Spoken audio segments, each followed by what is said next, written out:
going to show you how to turn the flashlight on and off on your Samsung Galaxy Watch 6 as well as the Watch 6 Classic, okay? So very simple. All you got to do is slide down, go to the quick panel here, slide down, and now you want to look for the flashlight icon. It's not here, swipe over to the left.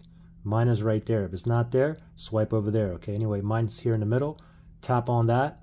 Now you can increase and decrease brightness. You can tap it. You can see it getting darker and brighter. You can also use the bezel here. Turned off. You just simply go ahead and press right there. And the same thing with the Watch 6 here too, okay? Go ahead and turn the flashlight on. And then you can turn this too to increase and decrease the brightness. And you can also tap as well. And then when you're done, you can just tap on the home button. All right.